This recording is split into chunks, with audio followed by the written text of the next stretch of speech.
नमस्कार. आज आपण एका खूप महत्त्वाच्या पण कदाचित थोड्या जुन्या वाटणाऱ्या कायद्याबद्दल बोलणार आहोत. महाराष्ट्र महानगरपालिका कायदा 1949. हो, अगदी. हा कायदा आजही आपल्या शहरांचं रोजचं कामकाज कसं चालतं हे ठरवतो. आपल्याकडे या कायद्यातले काही निवडक भाग आहेत आणि मालमत्ता कर कसा भरायचा यावर मॅजिक ब्रिक्सचा एक लेख पण आहे. बरोबर. तर आज आपण जरा खोलवर जाऊन पाहूया की हा कायदा काय सांगतो. महानगरपालिकेची रचना, त्यांची कामं आणि अर्थातच नागरिकांशी संबंधित गोष्टी, विशेषतः कर प्रणाली. सुरुवात करूया प्रशासनापासून. म्हणजे शहराचा कारभार नक्की चालतो कसा. निवडून आलेले नगरसेवक, महापौर असतात हे आपल्याला माहीत आहे, पण कायद्यात काय रचना दिली आहे? तर बघा, निवडून आलेले नगरसेवक मिळून कॉर्पोरेशन बनवतात. तेच मग महापौर, उपमहापौर निवडतात. पण यात अजून काही महत्वाचं आहे का? हो, नक्कीच. खरी सत्ता किंवा महत्त्वाचे निर्णय घेणारी बॉडी म्हणजे स्थायी समिती. कलम 20 नुसार तिची रचना आणि अधिकार ठरतात. अनेक आर्थिक निर्णय इथेच होतात. अच्छा, म्हणजे स्थायी समिती महत्वाची आहे. आणि नगरसेवकांची संख्या वगैरे?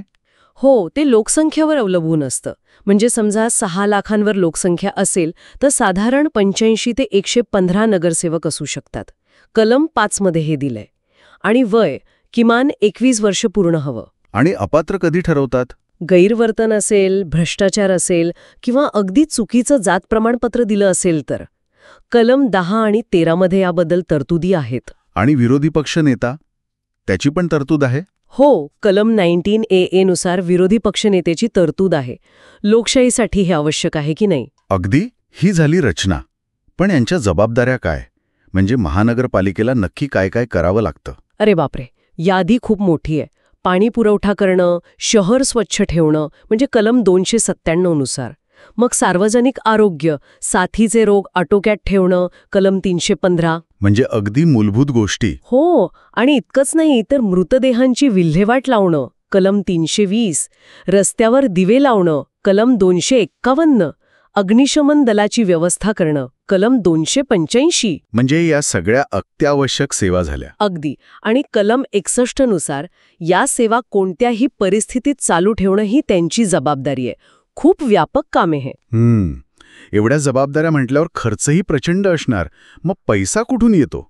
इथे मालमत्ता कर येतो का मध्ये? बरोबर पकडलत. मालमत्ता कर हाच उत्पन्नाचा मुख्य स्रोत आहे. कलम 82 आणि 127 मध्ये हे स्पष्ट आहे. या करात पण वेगवेगळे भाग असतात. हो, कलम 129 प्रमाणे यात सामान्य कर, पाणी कर, मलनिस्सारण कर असे घटक असतात. आणि हा कर कशावर ठरवतात? म्हणजे घराच्या आकारावर की अजून कशावर? तो मालमत्तेच्या करपात्र मूल्यावर किंवा आता काही ठिकाणी भांडवली मूल्यावर ठरवतात. कलम 129 आणि 129(2) मध्ये याचा उल्लेख आहे. म्हणजे मालमत्तेचं मूल्य महत्वाचं ठरतं. अगदी. याशिवाय वाहन कर पण असतो, पण त्यात काही सवलती आहेत. जसं सरकारी वाहने, अग्निशमन दलाची वाहने यांना सूट मिळते. कलम 142, 143 मध्ये हे आहे. आणि आता तर हा कर भरणं सोपं झालंय असं ऐकतो. ऑनलाईन वगैरे. हो, नक्कीच. काळानुसार बदल झालेत. मॅजिक ब्रिक्सच्या माहितीनुसार ठाणे, नागपूर, पुणे, नाशिक, औरंगाबाद अशा अनेक शहरांमध्ये आता ऑनलाईन पोर्टल आहेत. म्हणजे घरी बसून काम होतं. हो, मालमत्ता क्रमांक टाकायचा, रक्कम बघायची आणि क्रेडिट डेबिट कार्ड किंवा नेट बँकिंगनी भरून टाकायची. रांगेत उभं राहायची गरज नाही. हे चांगलं आहे.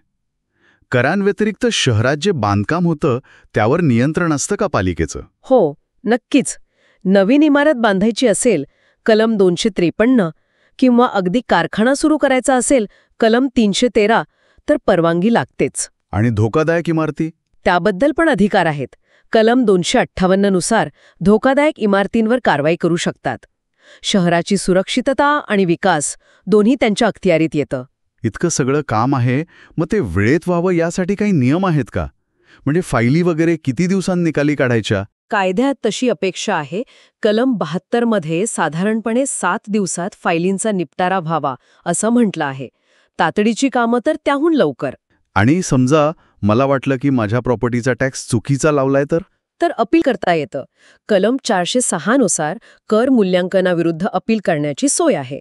म्हणजे नागरिकांना दाद मागण्याचा मार्ग ठेवला आहे. म्हणजे बघा, 1949चा कायदा आहे, पण आजही किती महत्वाचा आणि लागू आहे, नाही का? अगदी. आणि इथेच एक विचार येतो मनात. कायद्याने जबाबदाऱ्या तर खूप दिल्या आहेत पालिकेला, पण आपण नागरिक म्हणून फक्त कर भरण्यापलीकडे या कारभारात किती सहभागी होतो? हा महत्वाचा प्रश्न आहे. हो ना. कायद्यातल्या तरतुदी आणि प्रत्यक्ष अंमलबजावणी यातलं अंतर कमी करण्यासाठी आपण नागरिक म्हणून अजून काय करू शकतो याचा विचार व्हायला हवा.